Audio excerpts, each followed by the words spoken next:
Bossart Trucking can hold 7,000 tons of straw in each barn of this size.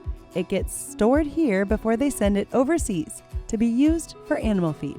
So you'll see walking through the amount of management of just straw that we have, which is crazy. So every single one of these numbers on here represents the field it came from. So I'm gonna know who baled it and where it came from. I can literally look it up on my phone right now and know when it was baled and where it came from. And so one thing that's weird or strange, these lines over there, again, it goes back to management. We know that those lines represents what we call tops. And so if anything gets rained on in the field, then that means that it has to be looked at before we compress it, because it has to be export quality.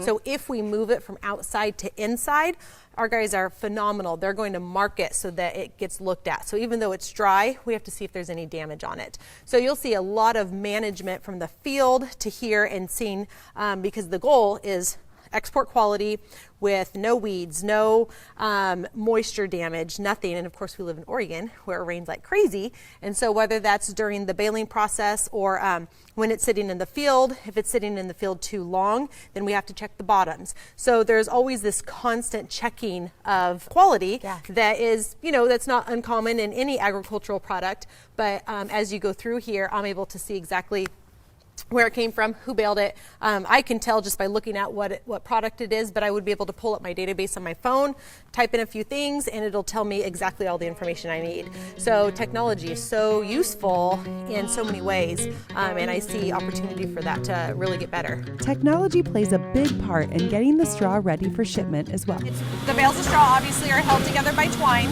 They're going to take off the twine, and it becomes just loose straw at that time. It's going to be put onto a conveyor belt and then basically compressed to about half its size. Okay, wow. So, and the reason that we go through this entire process is we're wanting to maximize the weight in the containers.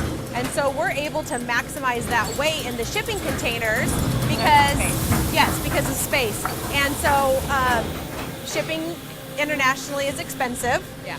And those containers, and so the more weight we can put into the containers, the better freight rates we get, or the better price per ton we can get. And so once we compress it, they then make them into smaller packages, and then we put strap on top of them, or around them in order to contain them. Take a trip to Salem, Oregon to visit Shelley and Macy, who ship one of the state's top byproducts all over the world.